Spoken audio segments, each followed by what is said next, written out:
अंकित हो गई थी मेरे अंदर, जो आज भी बनी हुई है।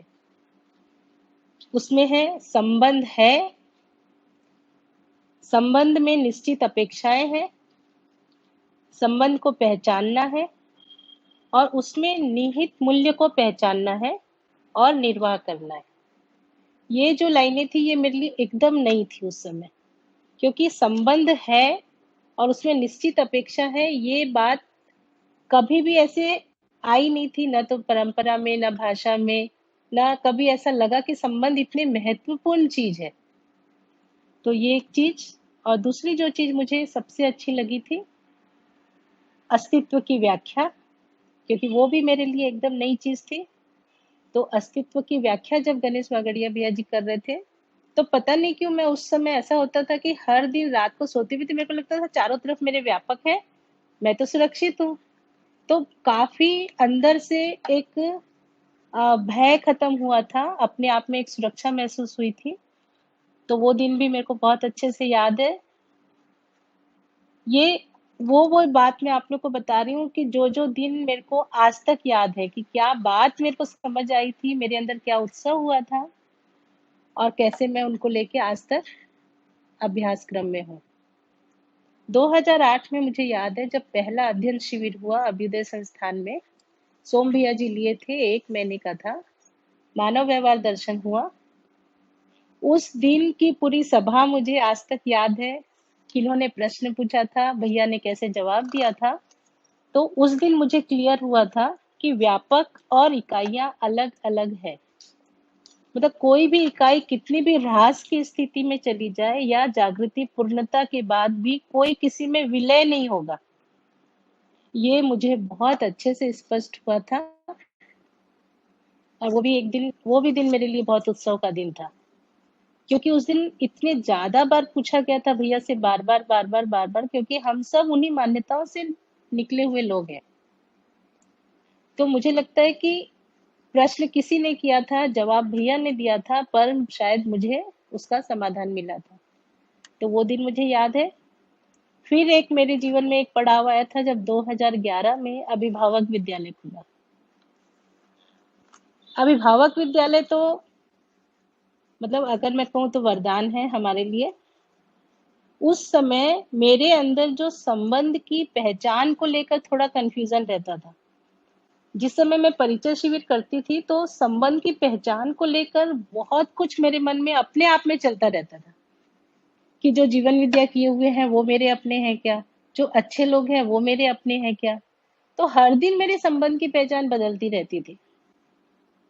तो बहुत निश्चित नहीं हो पा रहा था कि संबंध की पहचान का अर्थ क्या है। तो ये मेरी जो अपने अंदर का द्वंद था, उसका समाधान मिला विद्यालय का पाठ्यक्रम का मार्गदर्शन जब हमको मिला। और वो मार्गदर्शन में जब बाबा जी ने बताया कि सेवा, सहयोग और उपकार को देखना ही संबंध की पहचान है।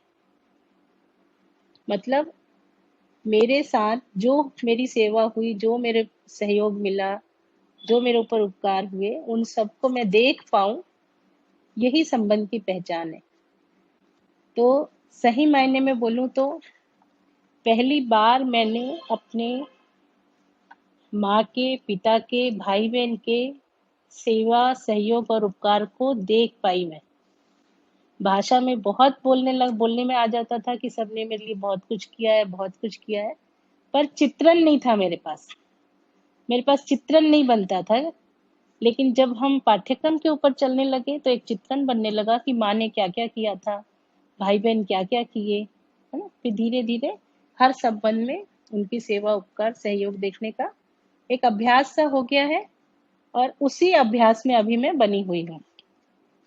अगर बोलूं तो अभी मैं प्राथमिक विद्यालय में ही हूँ दर्शन के हिसाब से, क्योंकि अभी संबंध की पहचान का काम पूरा नहीं हुआ है मेरा, ऐसा मैं देख पाती हूँ। क्योंकि कहीं ना कहीं कुछ गलतियां तो हो रही है ना। मतलब कुछ तो ऐसा हो जा रहा है जहां लगता है कि नहीं, ये मेरे से नहीं होना चाहिए।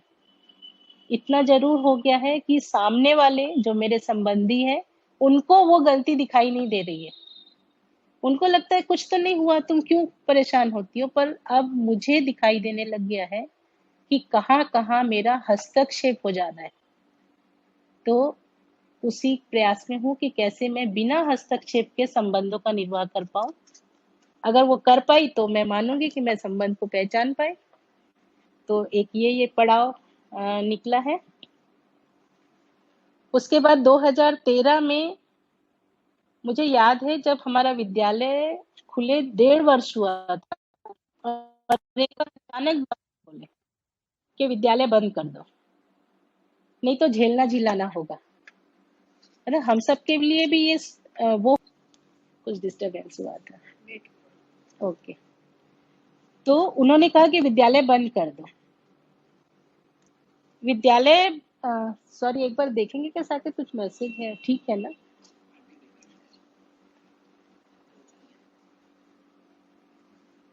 उन्होंने कहा कि एक एक बच्चा 50-50 बुजुर्गों को संभालने जैसा है। अगर अध्ययन नहीं करोगे तो उखड़ जाओगे। तब उन्होंने हमको 6 महीने के अध्ययन की पूरी स्वरूप बताया और 2013 में 6 महीने का अध्ययन किए हम। उसमें जो हम लोग को मार्गदर्शन मिला वो मैं आप सब लोग को भी बताना चाहती हूँ। हालांकि आप सबके पास सूचना होगी, पर फिर भी मुझे लगता है कि आप सब जो ये मानव व्यवहार दर्शन से अध्ययन शुरू किए हैं, तो अगर थोड़ा सा भी और इसको हम व्यवस्थित कर पाए कि जहां तक अपन देख रहे हैं कि दोनों सेशन में मिला के 10 या 15 पेज के अंदर हम पढ़ पाते हैं, तो यदि ये 15 पेज आप लोग क्लास के पहले एक बार पढ़ के आए और क्लास के बाद 2 बार और पढ़ ले, अगर हम इस वे में चल पाएंगे तो आप यकीन मानिए कि 4 बार यदि हम कोई लाइन को पढ़ते हैं तो अपने आप में हमारी कल्पनाशीलता उस वस्तु को छूने लगती है, क्योंकि हमारी कल्पनाशीलता उस ओर दौड़ने लगती है। तो यदि आप लोग ऐसा कर पाए तो सहज उसमें, क्योंकि ये मार्गदर्शन था कि 4 बार पढ़ना, 2 बार अपने आप पढ़ना और एक बार क्लास में पढ़ना और एक बार अपने सहपाठियों के साथ पढ़ना, और यदि आवश्यकता लगे तो प्रबोधक का सहयोग लेना। एक तो ये मार्गदर्शन था। दूसरा, हम लोग को जब बाबा जी ने 6 महीने के अध्ययन शिविर के लिए कहा था तो परिभाषा संहिता लास्ट में पढ़ने को कहा था।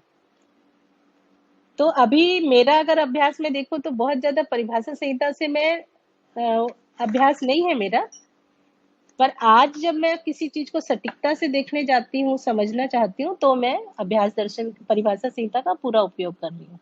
पर जब हम 6 महीने का किए थे तो आपस में ही हम चर्चा करके उस वस्तु को समझने की कोशिश करते थे। तो ऐसा आप लोग भी कर सकते हो, ऐसा मुझे लगता है। तो इतनी सब बात करनी थी मुझे आप लोग से, और अब मैं वो काम शुरू करती हूँ जिसकी जिम्मेदारी मुझे मिली हुई है। तो अब हम शुरू करते हैं कर्म दर्शन, जो मुझे पाठ मिला है कि मन स्वस्थता का स्वरूप। मतलब इतना सुंदर, अब फिर वही बात हो जाएगी कि फिर बाकी चीज नहीं सही है क्या, पर फिर भी मन स्वस्थता का स्वरूप ऐसा बोल सकते हैं कि इस पूरे दर्शन की जो आत्मा है ना। तो बहुत कोशिश करती हूँ मैं, है ना। इसको मैं जितना समझी हूँ, जितना अपने जीने से जोड़ते हुए मैं जिस क्रम में आज हूँ, और जो वांग्मय में लिखा है उसको अपन साथ साथ पठन भी करेंगे और समझेंगे भी। तो शुरू करते हैं। मन स्वस्थता का स्वरूप शुरू करने के पहले बस 2 मिनट में मैं पिछले 3 अध्याय को एक बार रिकैप कर लेती हूँ।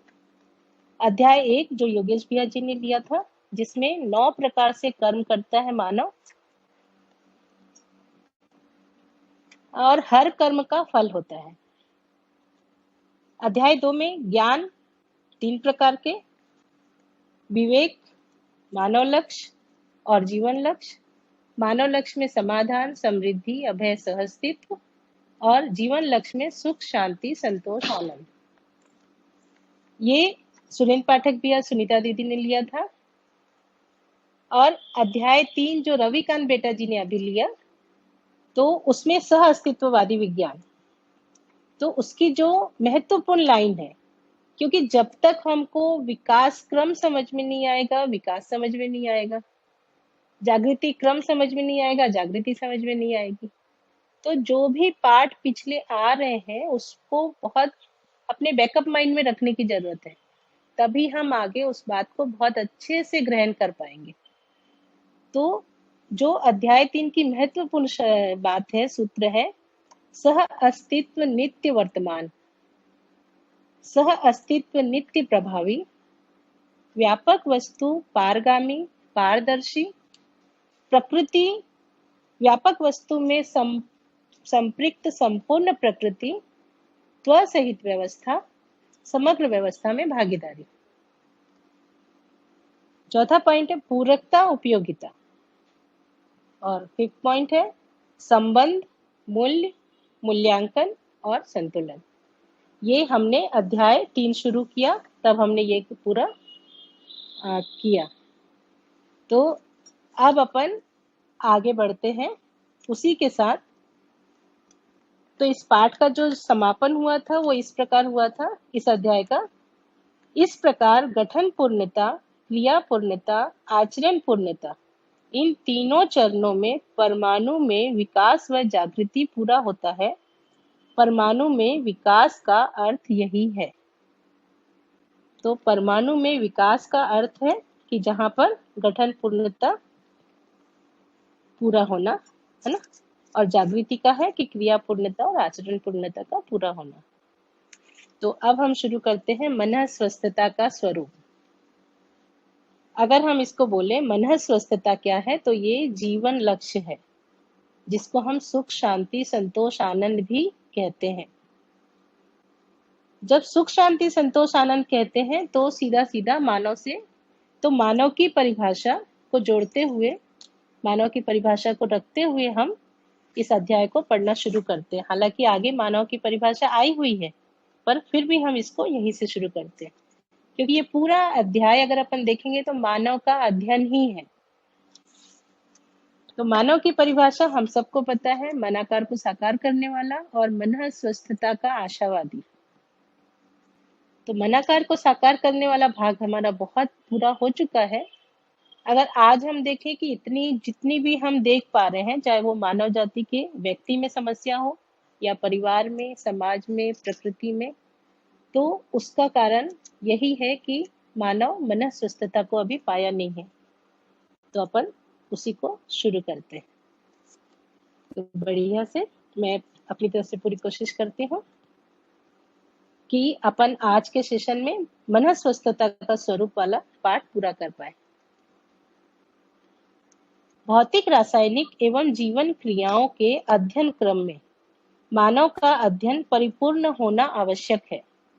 भौतिक, रासायनिक एवं जीवन क्रियाओं के अध्ययन क्रम में मानव का अध्ययन परिपूर्ण होना आवश्यक है। इस मुद्दे पर विगत से अथक प्रयास भी हुआ है।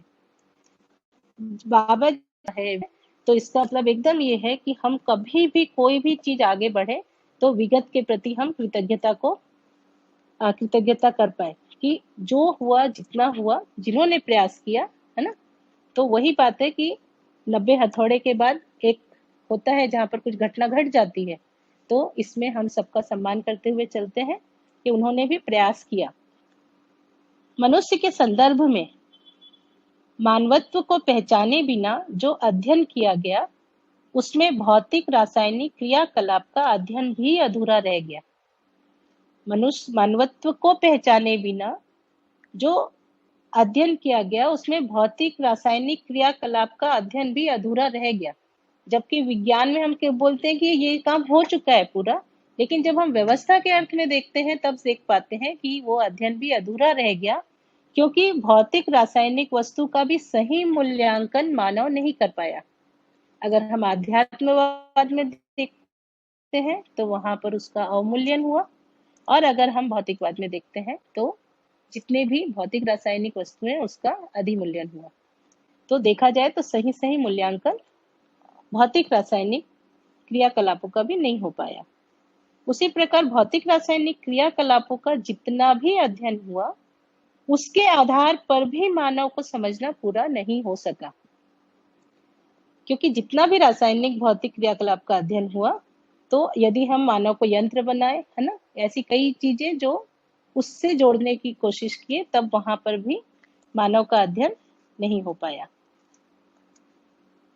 तो दोनों प्रकार से इसे ऐसे समझ सकते हैं कि भौतिक रासायनिक क्रियाकलाप का सूत्र अभी तक मानव को जितना उपलब्ध है, उसके आधार पर मानव का सूत्र और व्याख्या नहीं होता।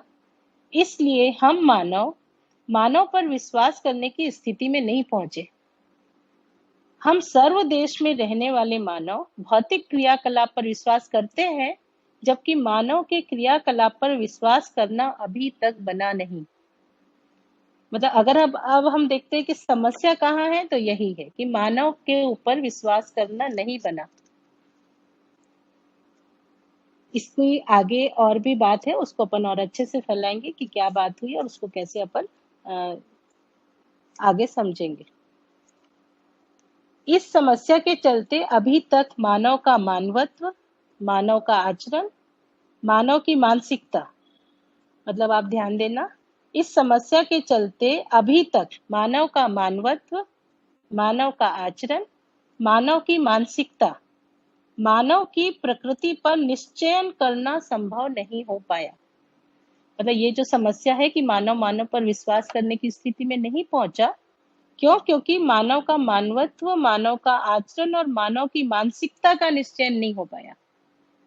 तो अगर हम इस अध्याय में देखेंगे तो ये 3 प्रमुख बिंदु हैं जिनको फैलाया गया है: मानव का मानवत्व, मानव का आचरण और मानव की मानसिकता।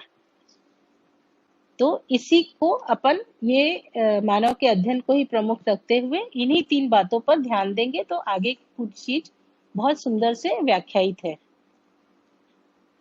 इस घोषणा को प्रकारांतर से सभी शासन संस्था, शिक्षण संस्था, धर्म संस्था, प्रौद्योगिकी संस्था, व्यापार संस्थाएं अनेक प्रकार से कहती ही रहती है। इस स्थली की रिक्तता ही विकास और जागृति को समझने की आवश्यकता। थोड़ा सा वो हो जा रहा है, चलो ठीक है, थोड़ा डिस्टरबेंस हो जा रहा है ना? आवाज आ रही है? चलो ठीक है, फिर से शुरू करते हैं इस बात को कि कामना रूप में सभी संस्थाओं की ये कामना ही।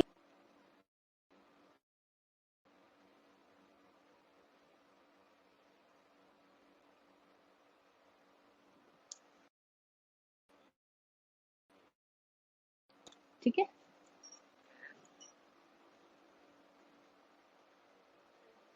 अब ठीक है, बीच बीच में थोड़ा डिस्टर्ब हो रहा है। इस बात को स्पष्ट किया जा चुका है कि परमाणु ही भौतिक, रासायनिक और जीवन क्रियाकलाप में भागीदारी करता है। जीवन क्रियाकलाप के मूल में गठन पूर्ण परमाणु का होना स्पष्ट किया जा चुका है, चाहे भौतिक क्रियाकलाप हो, क्योंकि ये बात हम अभी पिछले रविकांत बेटा जी ने बहुत अच्छे से इसको क्लियर किया है, तो इसको अपन पढ़ते हैं। चाहे भौतिक क्रियाकलाप हो, रासायनिक हो या जीवन क्रियाकलाप हो, इन तीनों विधा की पहचान और विविधता की पहचान, मतलब इन तीनों क्रियाकलाप की पहचान, इन तीनों विधा की पहचान और विविधता की पहचान, एकता की पहचान, ये उनके आचरण के आधार पर ही हम मानव निर्धारित कर पा रहे हैं। जैसे लोहे के आचरणों के आधार पर लोहे की पहचान निर्धारित करते हैं, वैसे ही मिट्टी, पत्थर, धातु, गधा, घोड़ा, बिल्ली, कुत्ता, चींटी, हाथी, इन सबको उनके आचरणों के आधार पर ही पहचानते हैं और उनके साथ मानव के होने वाले कार्य व्यवहार को भी निर्धारित कर पाते हैं। आगे अगर अपन अब देख पाते हैं तो अस्तित्व में मानव जीवन क्रिया और भौतिक रासायनिक क्रिया का संयुक्त स्वरूप होना स्पष्ट है।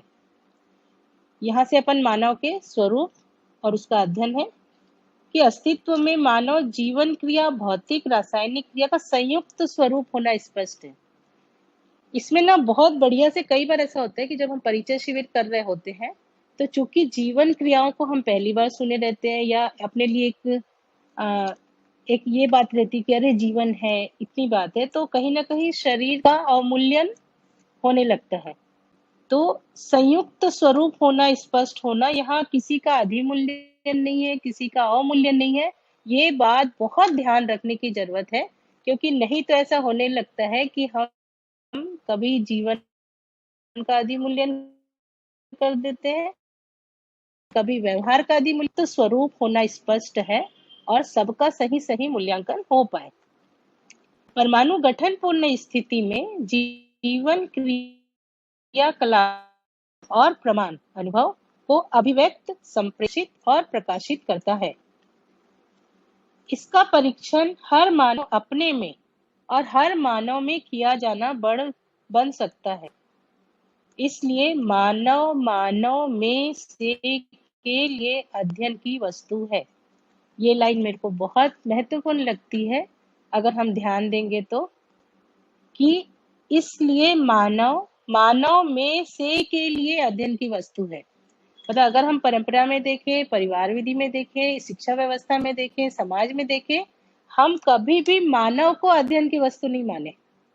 मतलब हम कभी ध्यान नहीं देते हैं कि वो ऐसा कर रहा है तो क्यों कर रहा है, उसको ऐसा क्यों है, कभी इस चीज पे ध्यान नहीं देते हैं।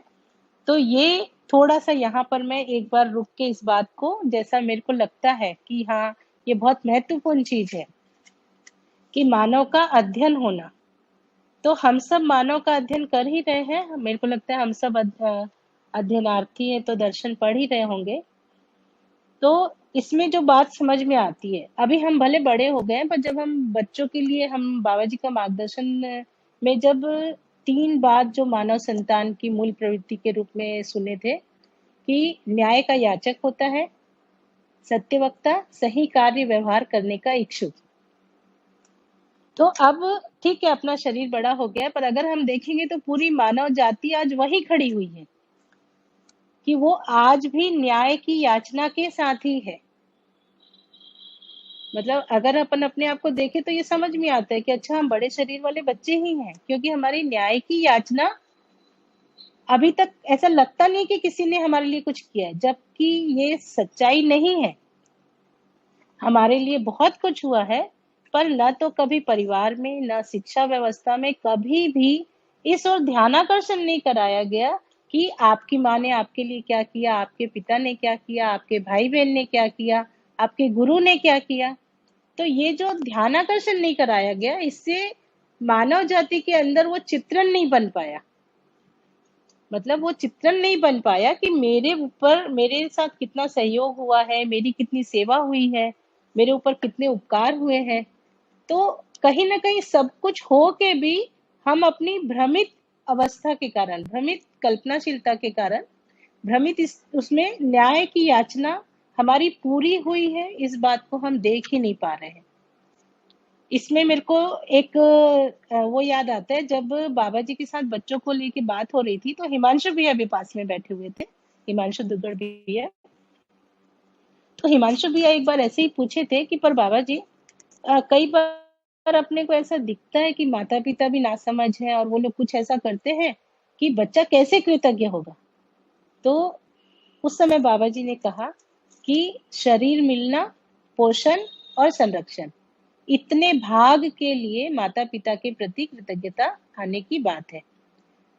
अब आप अगर ध्यान देंगे तो कभी कभी सच में जब मैं सोचने लगती हूँ तो लगता है कि वो ही 10 साल बच्चों के चित्रण में माता पिता भाई बहन है ही नहीं। मतलब कोई घर में भी बात नहीं होती है। अगर आज हम परिवार में देखें कि अगर एक बच्चे के लिए सब परिवार के हर सदस्य कुछ कुछ कर रहा है, पर वो बड़प्पन नहीं है कि मैं ये कह पाऊं कि अगर मैं दादी हूं तो मैं ये कह पाऊं कि बेटा जी देखो, आपकी मम्मी आपके लिए कितना कुछ कर रही है, आपके पापा कितना कुछ कर रहे हैं। तो सदस्य, हमारे मानव जाति में वो बड़प्पन ही नहीं आया कि हम एक दूसरे की अच्छी बात को देख पाते और ये बच्चे में संप्रेषित कर पाते। अगर अपन देखेंगे तो क्या होता है कि मैं आपके लिए क्या कर रही हूँ, मैं आपके लिए क्या कर रही हूँ, यही सबकी अपनी अपनी राग ज्यादा हमको सुनाई देती है। तो न्याय की याचना पूरी हुई है अगर ये मुझे दिखाई देता है, तो अपने को एक तृप्ति महसूस होती है और हम न्याय प्रदायी योग्यता की ओर बढ़ते हैं। तो मानव के अध्ययन में अगर हम देखें तो ये 3 बात यदि हमको ध्यान रहती है कि न्याय की याचना, सही कार्य व्यवहार करने का इच्छुक और सत्यवक्ता, और कितनी भी गलतियां करने वाला कब सही करने लगेगा, ये जो सूत्र है, अगर ये मेरे को ध्यान में रहता है तो अपन ये देख ही पाते कि उसका जो मूल प्रवृत्ति है वो सही करने की है, पर अभी गलती कर रहा है, और कितनी भी गलती करके जिस दिन उसको सही समझ में आएगा वो सही करने लगेगा। तो यदि हमको ये बात समझ में आती है तो मेरे को लगता है यही एक जो मानव के आचरण की बात आएगी, मानव के अध्ययन में, के धीरता की बात है। और परंपरा में जो मिला वो हर मानव ने वहन किया, तो इसमें मानव की कितनी गलती है इसको भी अपने को देखने की जरूरत पड़ती है कि अगर उधर ध्यान ही नहीं दिलाया गया बच्चे का कि संबंध क्या है, संबंध की पहचान क्या है, संबंध में निहित अपेक्षाएं क्या है और उसको निर्वाह करना है, तो मानव जाति की कितनी गलती है और शिक्षा व्यवस्था और परिवार व्यवस्था में इस वस्तु की कमी होने का कितना बड़ा कारण है। तो इस बात को भी अपन ध्यान में रख सकते हैं। और दूसरी बात जो लगती है कि जब अपन मानव को देखने जाते हैं, है ना, तो अभी मैं यहाँ पर इतनी बात करती हूँ क्योंकि आगे और बात आने वाली है ना, मानव के अध्ययन की बात है पूरी। तो मानव का अध्ययन करने की वस्तु है, ये बहुत ध्यान रखने की चीज है। तो आपके साथ आपके आसपास जितने लोग हैं उन सब पर ध्यान देने की आवश्यकता है, ऐसा मुझे लगता है। क्योंकि यहाँ पर वापस एक लाइन मुझे याद आती है बाबा जी की, ध्यान करने की चीज नहीं है, देने की चीज है। तो अब जब ध्यान देने की चीज है तो हर चीज पर ध्यान दिया जाए ना, तो ये फिर भी मिसिंग हो ही जाता था। पर अब ध्यान जाता है कि मानव का अध्ययन मानव से कम में नहीं होगा, तो मानव पे ध्यान दिया जाए, अपने आसपास के लोगों पे ध्यान दिया जाए कि वो ऐसा कर रहा है तो क्यों कर रहा है और उसकी मूल प्रवृत्ति ये है। तो इस तरह से हम बहुत अच्छे से संबंध को पहचान सकते हैं, निर्वाह कर सकते हैं, और मेरे को लगता है मानव का अध्ययन ऐसे ही हो पाएगा। यदि हम सोचेंगे कि किसी एक या दो को हम श्रेष्ठ मान लें और बस अब हम उधर ही फोकस हो गए, और अपने आसपास के लोगों को ये तो समझ नहीं सकता, ये तो ऐसा जी रहा है, इसको तो ये कर रहा है, अभी तो इसको इसी में रहने दो।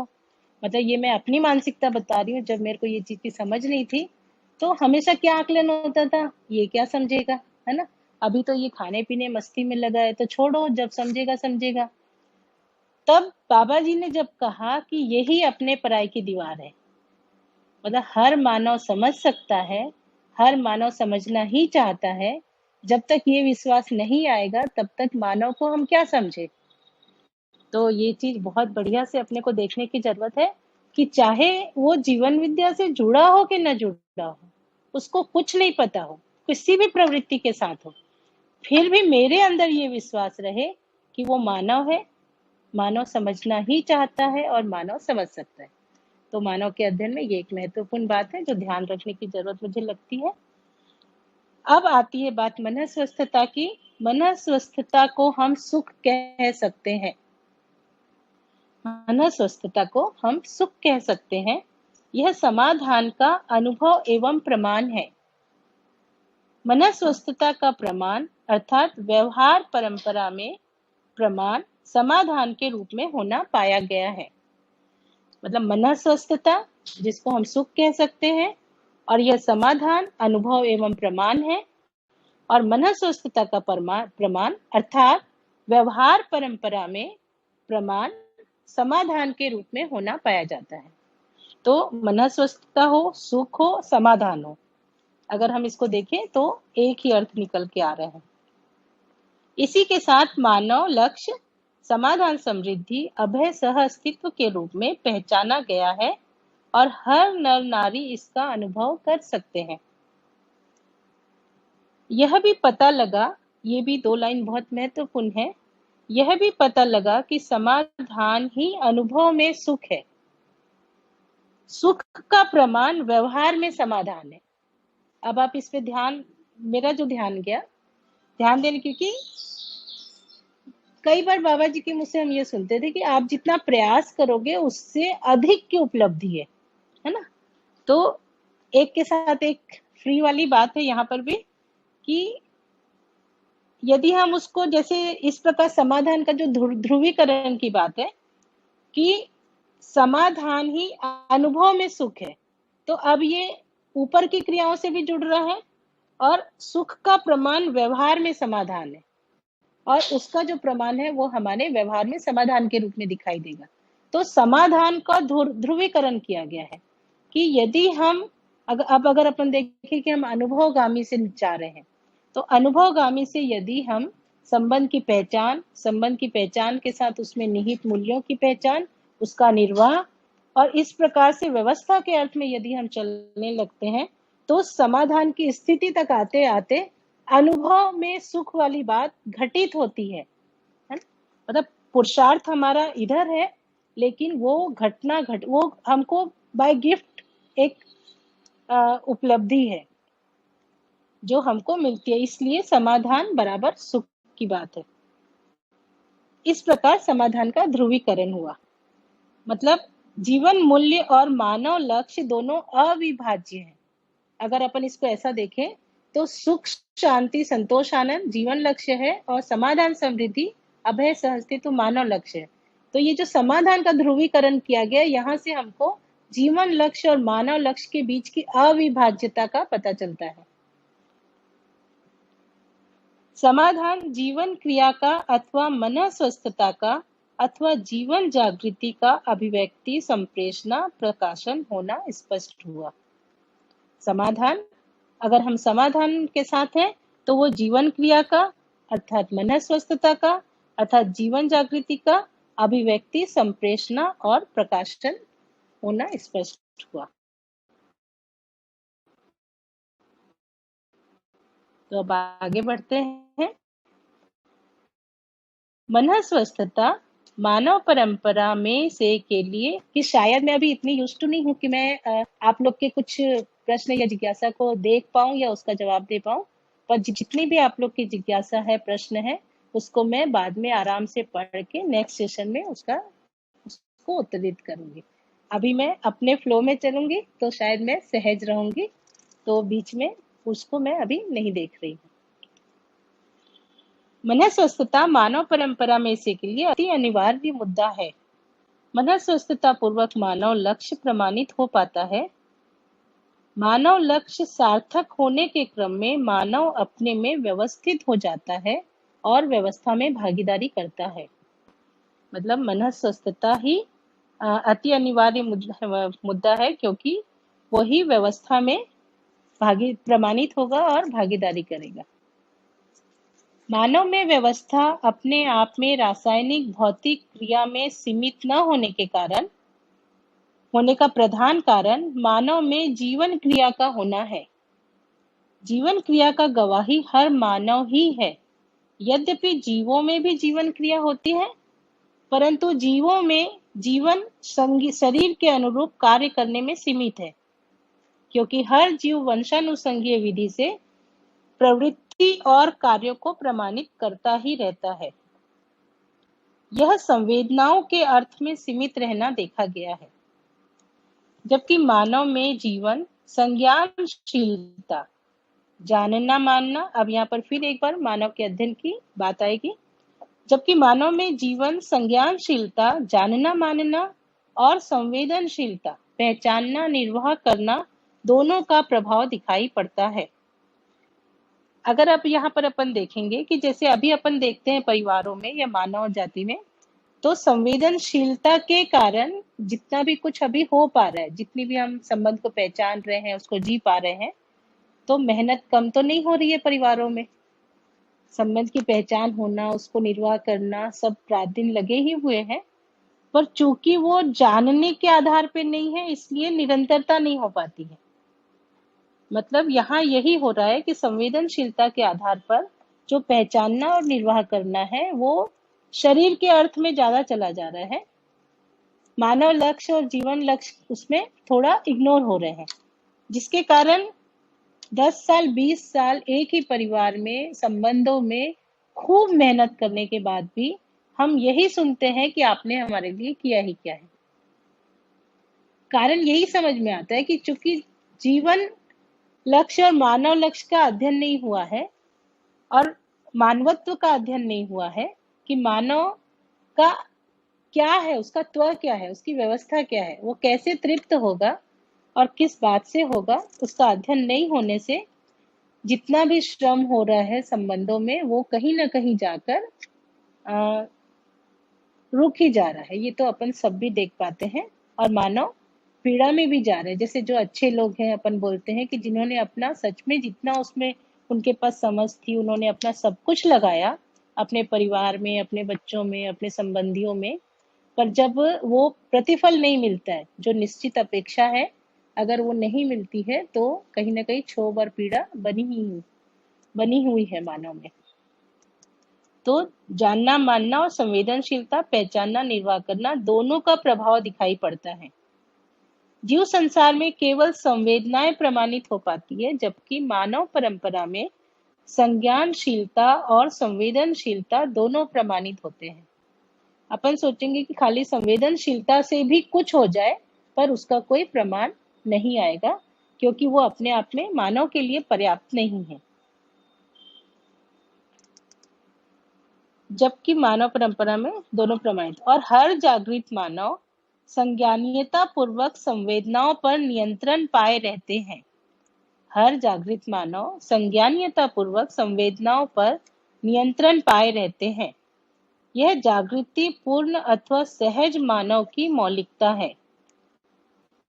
अतएव संज्ञानीयता पूर्वक संवेदनाएं नियंत्रित, संतुलित, प्रयोजनशील होना ही मानव की मौलिकता है। अतएव संज्ञानीयता पूर्वक संवेदनाएं नियंत्रित, संतुलित और प्रयोजनशील होना ही मानव की मौलिकता है।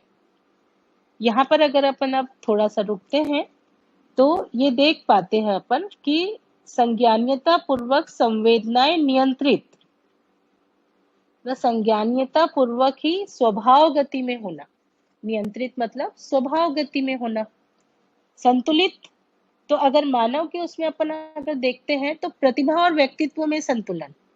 एक शुरुआत कर रहे हैं इस चीज को देखने की, अपन कैसे देखें, तो प्रतिभा और व्यक्तित्व में संतुलन, और उसमें यदि हम व्यक्तित्व में देखने जाते हैं तो आहार, विहार, व्यवहार।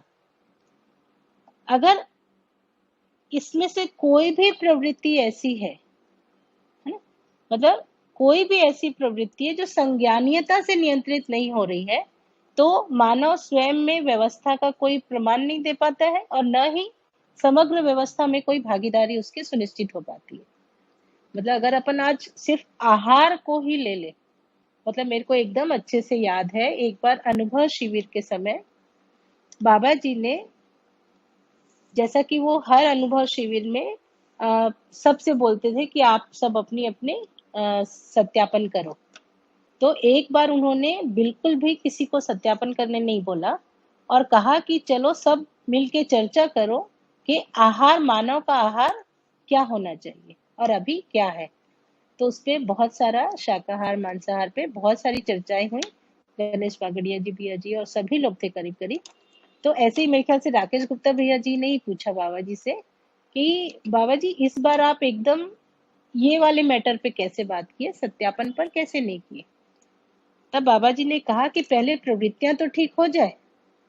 मतलब ये बोलने को अब इस पूरे दर्शन में अगर हम देखेंगे तो इतना बड़े वांग्मय में अगर मैं आहार बोल रही हूँ तो लगेगा ये क्या बात है, मतलब ठीक है ना, जैसा है चलेगा, पर नहीं चलेगा, बिल्कुल नहीं चलेगा। मतलब अब यहाँ पर वही बात आती है कि ना तो किसी बात का अधिमूल्यन है, ना अवमूल्यन है।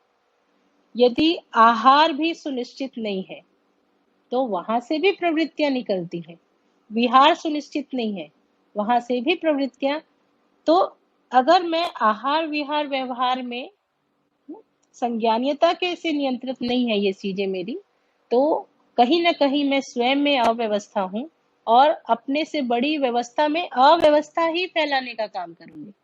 ऐसा हो नहीं सकता कि मैं अव्यवस्थित हूँ, मैं किसी का क्या बिगाड़ रही हूँ। मतलब बोलने में यही आ जाता है, भाई मैं कुछ भी करूं, मैं कुछ भी करूं, कहीं भी जाऊं, कुछ भी खाऊं, मैं किसी का क्या बिगाड़ रही हूँ। लेकिन नहीं, ये इसका बंटन तो होता ही है सब चीज का, जो जिसके पास होता है वो उसको बांटता ही है।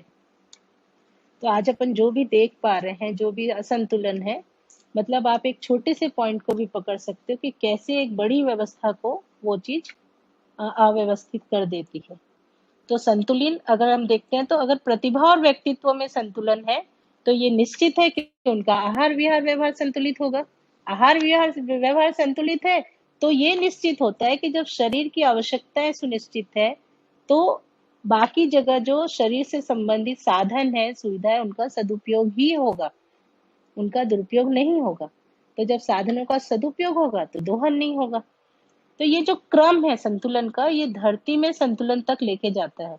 अगर मानव में प्रतिभा और व्यक्तित्व के संतुलन को अपन थोड़ा और अच्छे से देख पाए, समझ पाएंगे, तो लगता है कि यही जाके सीधा धरती में संतुलन को संप्रेषित करता है। तो संतुलित होना और प्रयोजनशील होना, मतलब ये तो अनुभव मूलक लिखा हुआ है। अपन जो किस किस चीज पे ध्यान दे सकते हैं उसकी अपन एक बात कर रहे हैं साथ साथ में। आहार विहार व्यवहार, प्रतिभा और व्यक्तित्व संतुलन, और प्रयोजनशील होना। प्रयोजनशील होना मतलब सार्वभौम व्यवस्था में भागीदारी करना।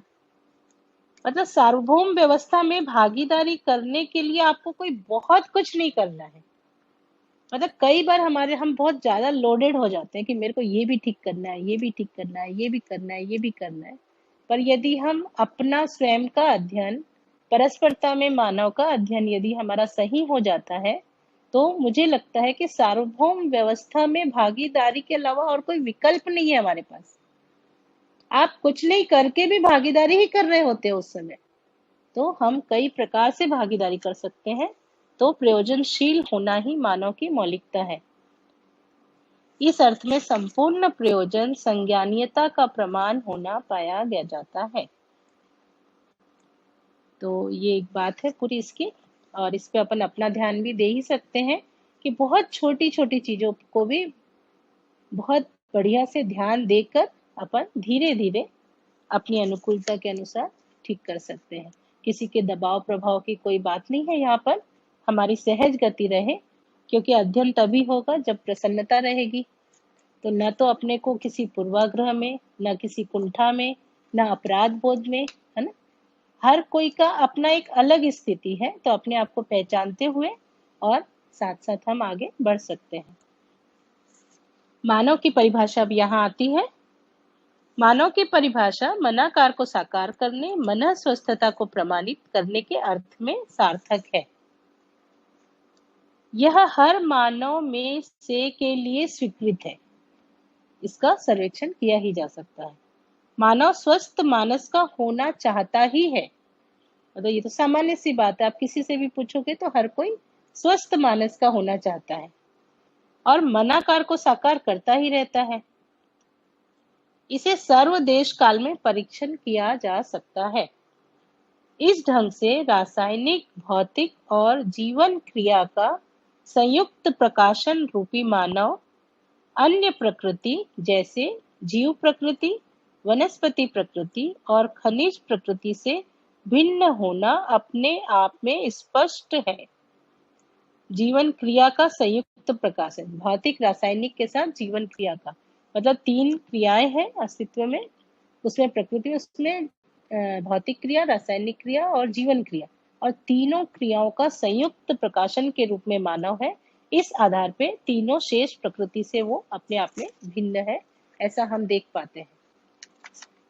तो ये जहां पर मानवत्व की बात आ रही थी, वहां अब हम मानव के आचरण को की बात है। अब अगर हम नेक्स्ट पैराग्राफ में देखते हैं, तो जो अपन बात किए थे कि पूरे अध्याय में 3 चीजों को फैला के बताया गया है, मानवत्व, मानव का आचरण और मानव की मानसिकता।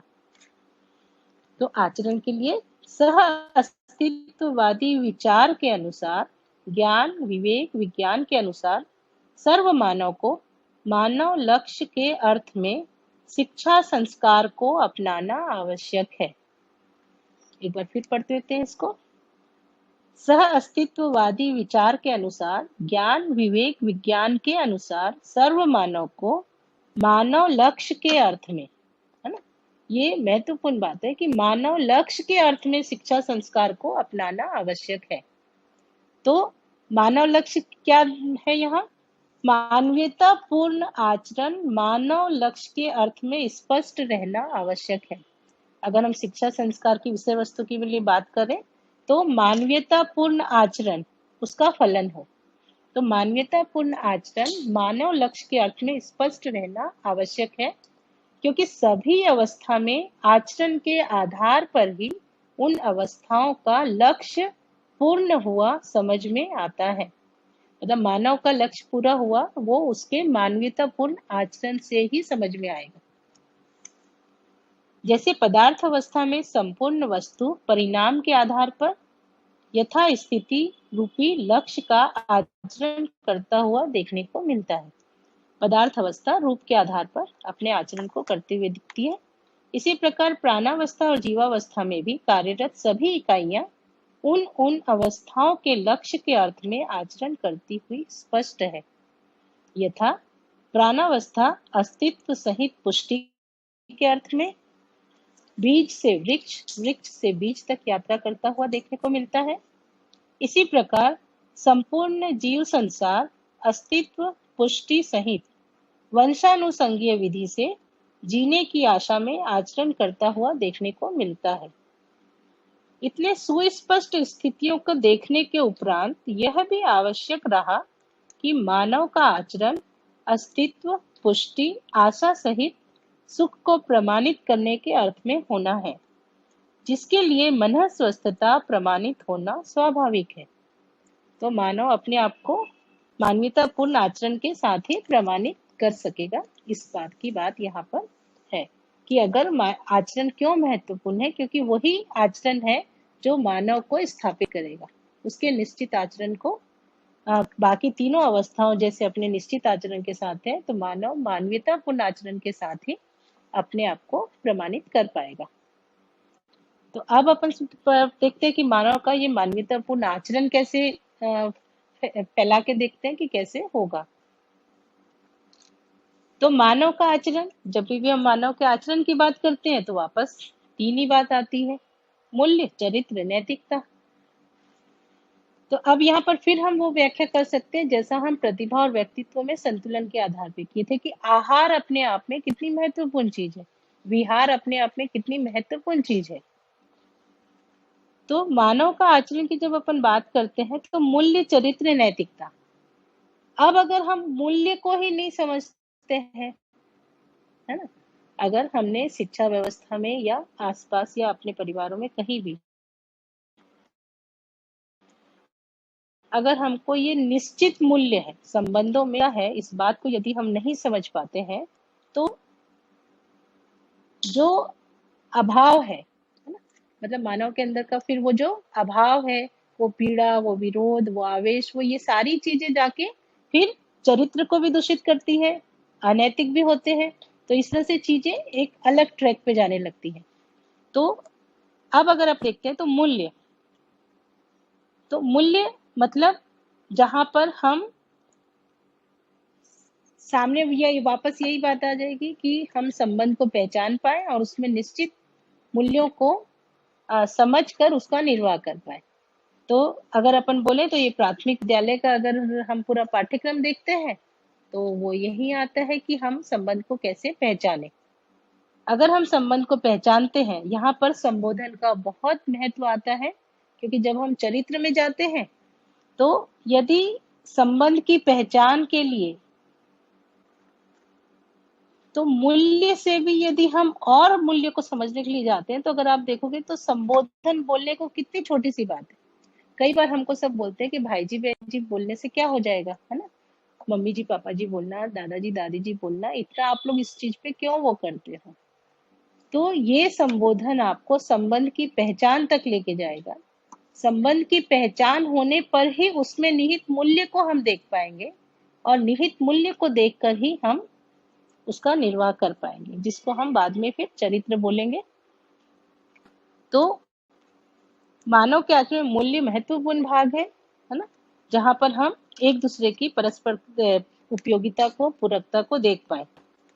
चरित्र, तो यदि ये सारी जिस तरह की शिक्षा व्यवस्था, जिस तरह से परिवार में संस्कार की रोपण होगा, तो ये सारी चीजें जब हम चरित्र बोलते हैं तो ये कहाँ जुड़ता है, जब हमको यदि मूल्यों की समझ है तो स्वनियंत्रण स्वयं स्फूर्त है, मतलब संबंध की पहचान के साथ नियंत्रण स्वयं स्फूर्त है। तो यहाँ पर हमारा जो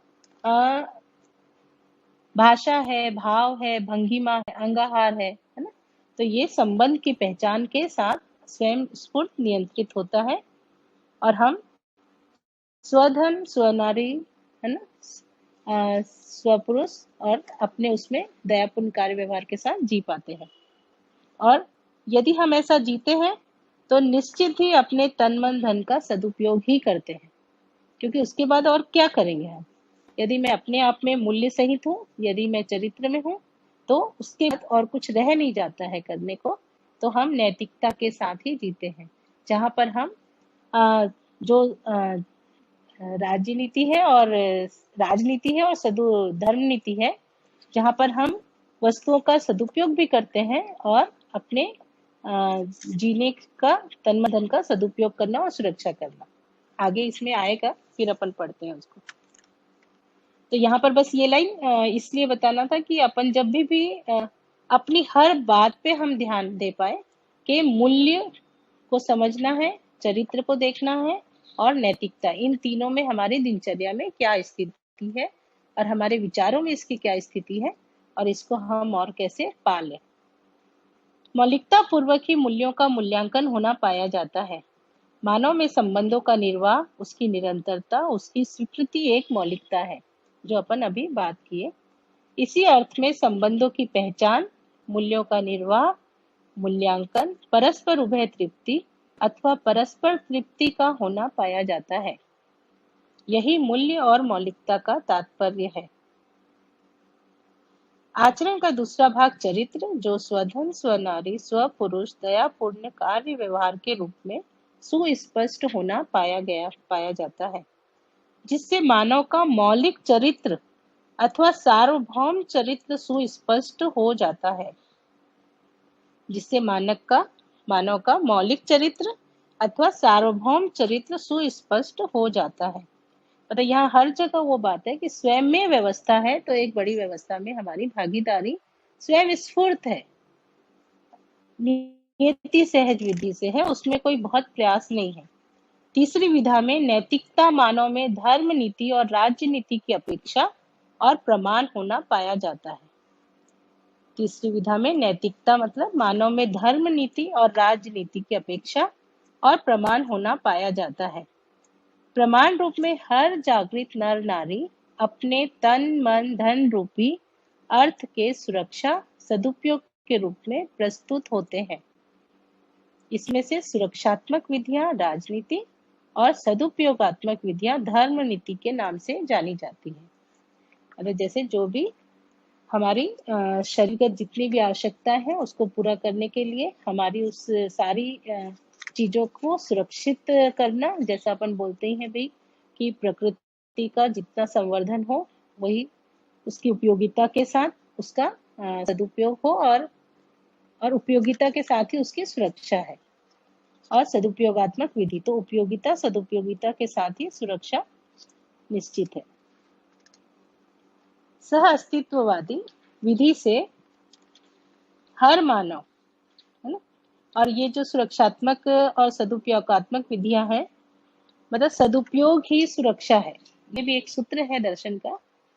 इसको बहुत बढ़िया से समझा जा सकता है, तब हमको लगेगा कि हम सुरक्षा के नाम पे क्या क्या करते हैं, है ना। मतलब सुरक्षा के नाम पे हमको लगता है कि यहाँ पर पैसे जमा कर लो, यहाँ पर जमीन ले लो, यहाँ ये कर लो, तो और अपने घर की सुरक्षा के लिए ये कर लो वो कर लो, अपने बच्चों की सुरक्षा के लिए आज हम छोटे बच्चे को भी बाहर भेजते हैं तो आज अगर हम देखें तो सुरक्षा के लिए बहुत मेहनत कर रहे हैं, पर उसमें बहुत ज्यादा अपने आप को वो रखे हैं कि कैसे सुरक्षा हो कैसे सुरक्षा हो। पर अगर हम सदुपयोग के लिए सोच लेंगे तो सुरक्षा उसमें समाहित है। मतलब ये बात तो मैं मेरे साथ ही इतनी सुंदर सुंदर ऐसी-ऐसी घटनाएँ घटी है कि ये सूत्र जैसे मेरे को लगता है कि मेरे को बहुत बढ़िया से मैं इस बात के लिए वो हो पाती हूँ कि ऐसे-ऐसे समय में इतने लोग खड़े हो जाते हैं आपके लिए, अगर आपको ज़रूरत थोड़ा-सा भी लगता है कि आपको किसी बात की ज़रूरत है, चाहे वो कुछ भी ज़रूरत हो, है ना? तो इतने लोग आपके पास खड़े हो जाते हैं, यदि हम अपने तन, मन, धन का सदुपयोग करते हैं तो। तो सद